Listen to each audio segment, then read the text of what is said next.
പത്തനംതിട്ട കണമലയിൽ ആന്റോ ആന്റണി ഇപ്പോൾ മാധ്യമങ്ങളെ കാണുന്നു. ഇന്ന് കാട്ടാനാക്രമണത്തിൽ ഗൃഹനാഥൻ കൊല്ലപ്പെട്ടു. വലിയ പ്രതിഷേധമുണ്ടായിരുന്നു. പ്രതികരണത്തിൽ ഈ ആന തന്നെയാണ്. കഴിഞ്ഞ ദിവസം ഇവിടെ ശബരിമലയ്ക്ക് പോയ വാഹനങ്ങൾ തടഞ്ഞ് പ്രശ്നമുണ്ടാക്കിയത് ഈ ആനയാണ്. ഇന്നലെ ഇവിടെ വീട്ടിൽ കടന്നു കയറി ഈ കർഷകനെ ചവിട്ടിക്കൊന്നതും ഇതിപ്പോ മൂന്നാമത്തെ ഇൻസിഡന്റ് ആണ്. അപ്പോൾ ഇത് അക്രമകാരിയായ വന്യമൃഗം എന്ന നിലയിൽ ഇതിനെ വെടിവെച്ചു കൊല്ലാനുള്ള ശുപാർശ ജില്ലാ ഭരണകൂടം ഇന്ന് തന്നെ അത് മുകളിലേക്ക് അയക്കും. അവിടുന്ന് അതിനെടുക്കുന്ന തീരുമാനമനുസരിച്ച് ആ നടപടി നടപ്പാക്കും.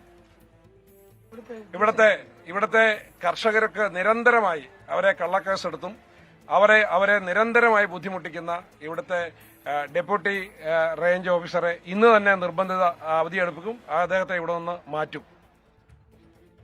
പിന്നെ ഒരു തീരുമാനങ്ങളുണ്ടല്ലോ.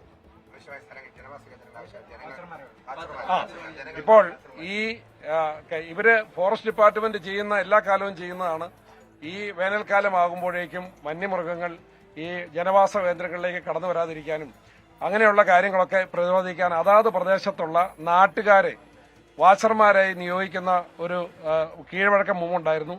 ഈ വർഷം അത് ചെയ്തില്ല.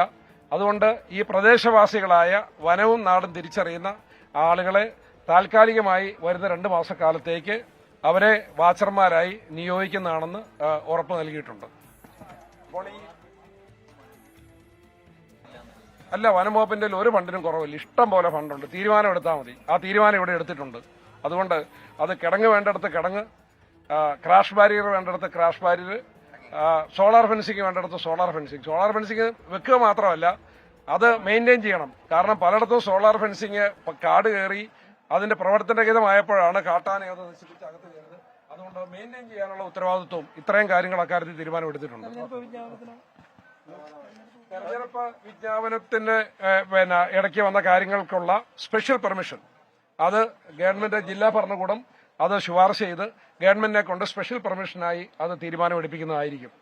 അപ്പോൾ ഈ 7 കാര്യങ്ങളും ഇവിടുത്തെ ജനപ്രതിനിധി എന്ന നിലയിൽ ഞാനും ഇവിടുത്തെ രാഷ്ട്രീയ കക്ഷി നേതാക്കളും ജനപ്രതിനിധികളും കർഷക സംഘടനകളും എല്ലാം ഉന്നയിച്ച ഈ 7 കാര്യങ്ങളും അംഗീകരിച്ചതിന്റെ അടിസ്ഥാനത്തിൽ എന്റെ സത്യാഗ്രഹം ഞാനിവിടെ അവസാനിപ്പിക്കുകയാണ്.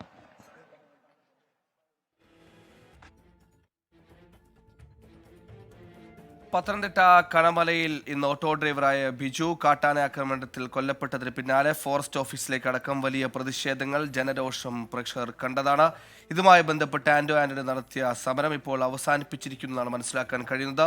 വനം വകുപ്പുമായി നടത്തിയ ചർച്ചയിൽ അദ്ദേഹത്തിന്റെ ആവശ്യങ്ങൾ ഏറെക്കുറെ അംഗീകരിക്കപ്പെട്ടുമെന്നും ഇത്തരത്തിലുള്ള സംഭവങ്ങൾ ആവർത്തിക്കാതിരിക്കാനുള്ള നടപടികളിലേക്ക് വനം വകുപ്പ് കടക്കുമെന്നാണ് പ്രതീക്ഷിക്കുന്നതെന്നാണ് ആന്റോ ആന്റണി ഇപ്പോൾ പ്രതികരിച്ചത്.